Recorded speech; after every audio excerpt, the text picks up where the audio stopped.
A huge part of the Russian intelligentsia, along with well educated business people, has been saying since the very start of the war that the attack on Ukraine would end in disaster for Russia itself. My entire YouTube channel is filled with explanations of why and how this would happen. But it is not because I'm some kind of a prophet. The same thing was being said by anyone with a functioning brain.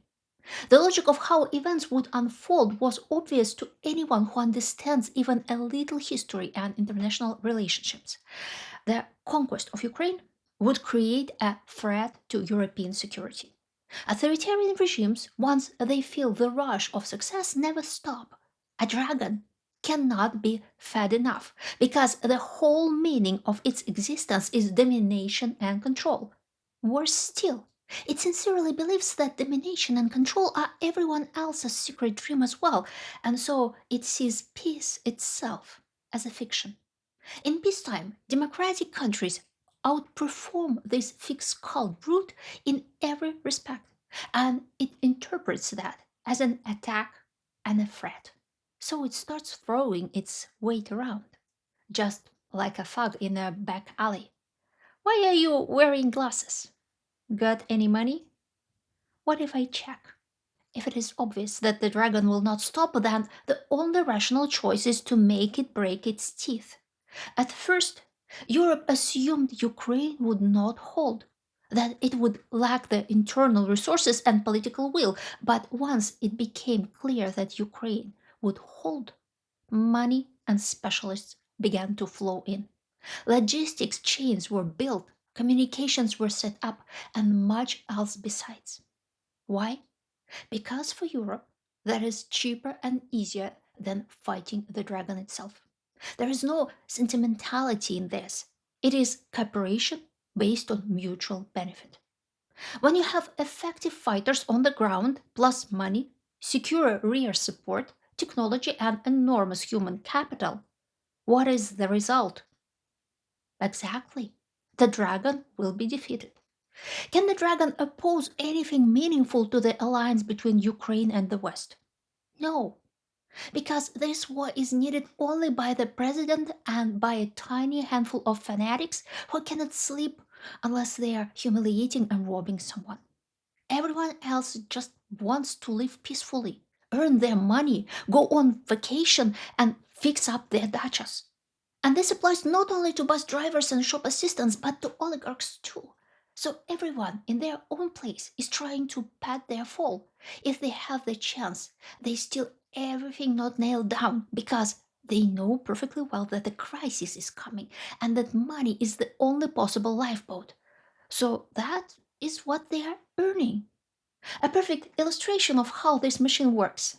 Yesterday, I received an Instagram message offering me a paid promotion for Russian drones manufactured in Alabuga, which means someone got a budget for working with Western opinion leaders, stole 90% of it, and used the leftovers to hire idiots who spam their offers to absolutely everyone, including me.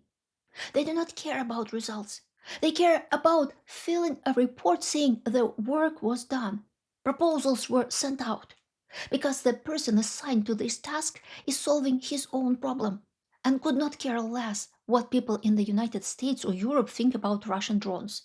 That is how the whole system works in industry, in regional administrations, in ministries, and even in the army.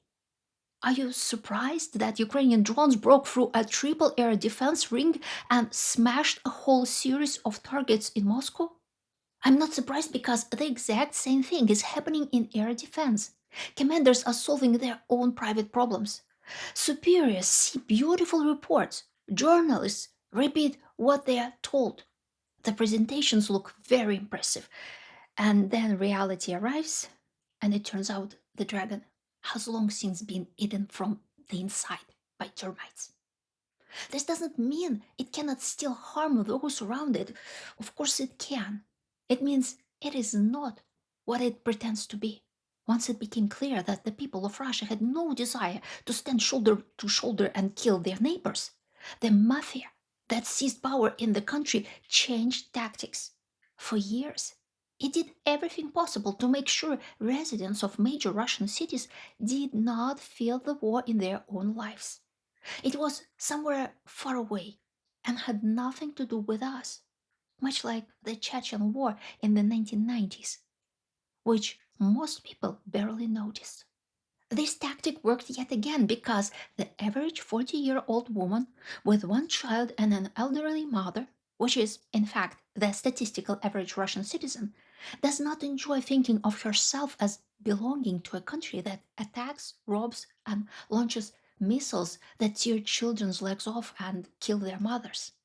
The average Yelena Smirnova pulled the blanket over her head. I am in my little house and handed over the right to decide her fate to the authorities. The authorities know best, after all, what needs to be done, what Russia's national interests are. This is the logic of a child who fully trusts a parent. Father may beat her, shout at her, and humiliate her, but he feeds her and goes to the PTA conferences. And besides, she is not an orphan, and that matters to Yelena enormously. Now the situation is this. The father is failing. Yelena Smirnova is in panic. She genuinely does not understand. How can this be? Why is everything burning? No one warned anyone. There were not even helicopters in the sky, and black rain is falling from the burning of petroleum products. And father, instead of calming Elena down, starts yelling at her that she is not even allowed to talk about it. What are you, a traitor? Or just an idiot? You open the websites of the biggest media outlets, and what do you see? Epic footage of a burning factory and a black pillar of smoke filling half the sky. Oh no, everything is under control. A few pictures of tiny drones and comments from military experts deftly shifting the emphasis. Locations identified from which the armed forces of Ukraine launched a record number of drones at Moscow and the Moscow region.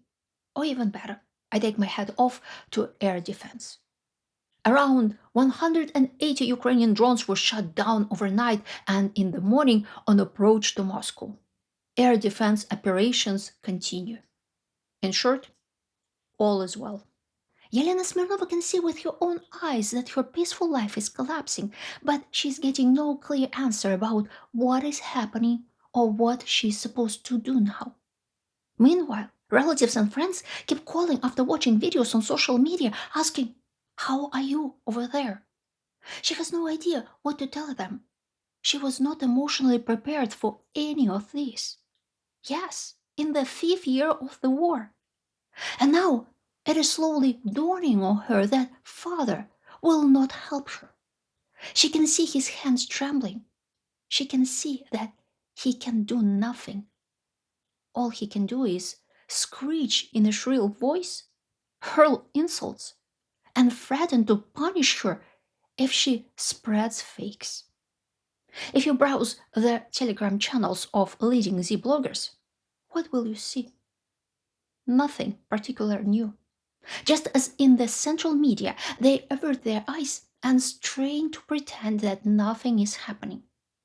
Either they thank the air defenses for their excellent work, after which Moscow keeps burning, or they post their usual appeals for donations to the Russian army and news about the capture of yet another ruined village.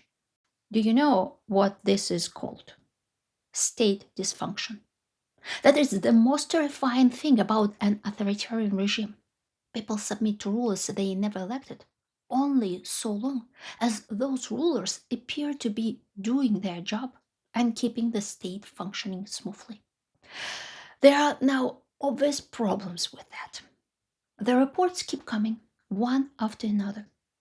Ukrainian drones are destroying Russian enterprises, which means people cannot work there and cannot get their wages. The much praised air defenses can do nothing.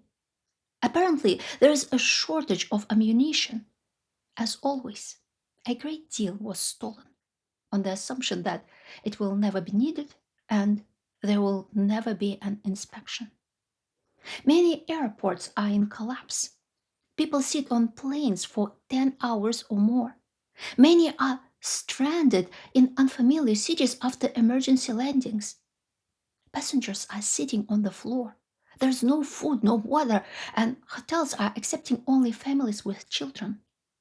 Business owners ask the state to protect their factories and plants, and the state replies, do it yourself. As a result, amateur self defense squads are springing up all over the country. Squads utterly incapable of doing anything against drones, though they do have weapons, which will work perfectly well in conflicts with civilians and with one another. Inflation is spinning out of control and there's no money in the treasury. For years, Putin's state did everything to make as many people as possible directly depend on it, and now it must think about how to feed this entire horde. Now, Russia's budget deficit exceeds 6 trillion rubles. Small and medium businesses are closing en masse because demand has fallen while taxes have risen. There are fuel shortages in many regions, and there's falling oil revenue amid news of an agreement between the United States and Iran. Yelena Smirnova can plainly see that father has drugged himself on the information narcotics of his own making and is simply lying on the sofa, not caring about anything. But what is she supposed to do? She has a child, she has an elderly mother, and the war. That is step number one. After that, there will be major historical changes. That part is already inevitable. And at this point, we can see the following armed and well connected political forces that are likely to decide Yelena Smirnova's fate: ethnic diasporas, militarized structures built around major industrial holdings, war veterans. There is still a chance of a more or less peaceful way out of the crisis. Remove Putin, end the war immediately, and begin a gradual democratization. But most likely that will not happen. Personally, I expect an escalation on Ukrainian strikes, worsening problems at the front, and growing activity precisely from their military.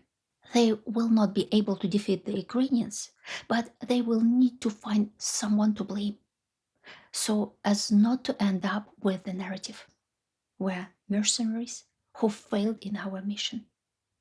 They will want a very different story: we're heroes, but the authorities betrayed us.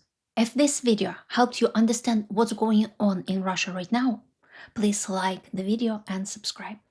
Share it with one person who still thinks Russia is winning. And if you want to support this work directly, you can join my think tank, leave a super thanks, support through PayPal, or tap hype points to help this episode travel further. For those listening on Spotify, follow the show so you don't miss the next one. Thank you for watching. See you next time.